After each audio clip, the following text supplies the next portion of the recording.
Opa, boa tarde, Jamil. Siga entre nós para a gente falar do 2022 chacoalhado, que continua assim, que agora o destaque do Jamil de hoje, gente, é a decisão na Itália de, muito provavelmente, Giorgia Meloni se tornar a primeira-ministra do país, depois que a direita venceu, e agora o convite oficial depende de uma aprovação do Congresso, não é isso, Jamil?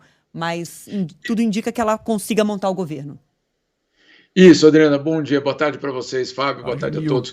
Essa parte vai ser uma formalidade, porque de fato já existe um acordo. Claro, na Itália tudo pode acontecer, Adriana, tudo pode acontecer, mas a tradição manda que uma vez que o governo, que os partidos que venceram a eleição conseguem chegar a um acordo e que o presidente ordena que aqueles partidos formem um governo, o passo seguinte é praticamente automático, salvo, claro, se houver um enorme escândalo até lá, mas tudo indica que não, que essa é a vez, basicamente, de Meloni assumir, pela primeira vez uma mulher assume o cargo de chefe de governo na Itália, mas também é a primeira vez que um partido de extrema-direita com raízes claramente neofascistas chega ao poder desde a Segunda Guerra Mundial. Agora, você poderia me perguntar, mas então eles têm maioria? Não, eles não têm maioria dos votos, eles tiveram a maior votação, mas não é o sistema brasileiro, não é essa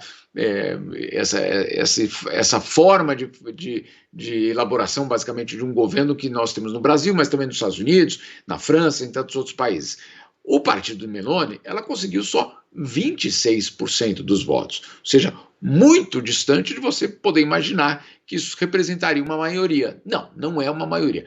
20%, 26% dos votos. Então, como que ela está formando o governo? Como é que ela vai ser a chefe do governo se ela só teve 26%? Bom, primeiro, porque foi o partido mais votado.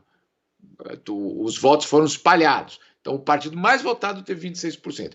Mas não é só isso. Ela formou uma aliança com outros dois partidos. E esses outros dois partidos, cada um tinha 8%. Um deles, o Matteo Salvini, da extrema-direita também, e um certo Silvio Berlusconi. Não sei se você se lembra, Fábio. A Adriana não era nascida ainda quando ele era... Se era! Ah, era? Bom, mas de toda forma, o Silvio Berlusconi de volta formando parte desse governo. Agora, esses três partidos aí formando um novo governo, um governo de extrema-direita. E olha que curioso, só para completar, Berlusconi e Salvini, muito próximos de Vladimir Putin. Já Meloni diz que não. Ela diz que está com a Europa, que está com a Ucrânia, aliada da Ucrânia, etc. Mas você pode imaginar que coalizão curiosa é essa, né? Entre dois amigos de Berlusconi e a primeira-ministra, que, segundo ela, pelo menos vamos ver como é que essa política externa italiana vai se desenrolar, ela diz que ela está do lado da Ucrânia. Já os outros dois ali, vamos ver. Então, vamos falar desse contexto, então, porque, olha, a futura primeira-ministra, tudo indica que será a primeira-ministra, Giorgia Meloni, ela tem uma situação, de um contexto ali da Itália e da Europa como um todo, de crise econômica, recessão, aumento da energia, toda a preocupação com a chegada do inverno e a questão do fornecimento de gás para a Europa, que é essencial para o aquecimento de todos na Europa, ainda não solucionada, um entrave muito grande em relação a isso. A guerra na Ucrânia, que se agravou e se aprofunda nesse momento. Aí a coalizão de direita para levá-la ao poder já nasce com rachaduras. Porque de um lado Berlusconi fala que trocou cartas doces com Putin e do outro ela se apressa em dizer que vai seguir a OTAN, que vai proteger a Europa contra os avanços e as ameaças, inclusive nucleares, de Putin. Ou seja, essa aparente vitória da extrema-direita também já começa muito estremecida.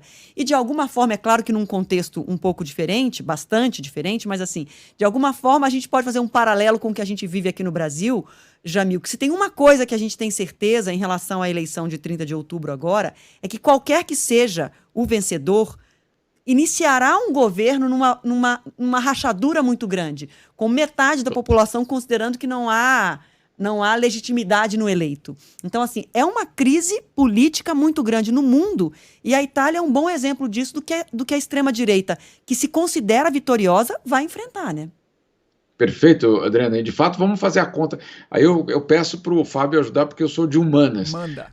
26% para Meloni, 8% para Salvini e mais 8% para o Berlusconi. 42. Juntos. Perdão? 42. Perfeito, muito obrigado. Eu pensei que eu estava errado. Ou seja, não chegou a 50%, correto? Tá. Corretíssimo. Então você, de fato, você tem mais de 50% basicamente do cenário político italiano que é oposição. Então, como é que funcionaria isso exatamente? É um grande desafio. Olha só, não é só o desafio em relação à guerra na Ucrânia. Outro dia, já com a coalizão sendo costurada, o Berlusconi chamou a Meloni de arrogante.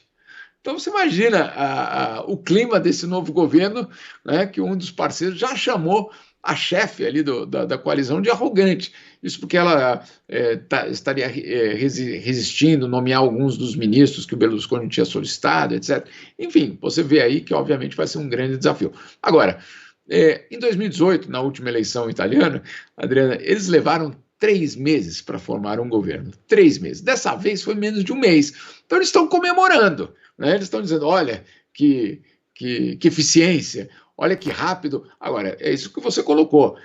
Você tem uma pressa muito grande porque o inverno está chegando. Né? Agora, por exemplo, aqui fora, agora está 12 graus e nós não estamos ainda nem no inverno. Ou seja, daqui a pouco alguém vai dizer, ligamos o aquecedor ou não? Porque não está dando. Né? Para ligar o aquecedor, a gente vai ter de ter uma garantia de abastecimento. E aí, como é que fica isso quando você não tem um governo?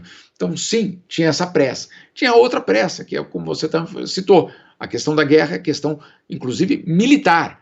A Itália é um dos principais, um dos pilares da OTAN. Faz o quê? Né? Existem várias bases da OTAN justamente na Itália. Então, você tinha toda essa pressão para que um governo fosse rapidamente formado. Agora, são vários os testes que a extrema-direita vai passar. O que é um governo de extrema-direita hoje na Itália? Então, isso também vai ser colocado. Direitos vão ser retirados ou não tem essa força toda? Ou é mais retórico do que, de fato, uma transformação da Constituição italiana? Então, tudo isso vai ser testado a partir de agora na Itália. Tá certo, Jamil, você traz os detalhes para a gente de tudo que vai acontecer aí pela jornada da Giorgia Meloni. A festa da Liz Truss durou pouco, bem pouco, né? A ex-primeira-ministra do Reino Unido. Vamos ver como é que vai ser essa coalizão de extrema-direita chegando ao poder na Itália. Obrigada demais, viu, Jamil? Bom fim de semana. Tudo bom para vocês também.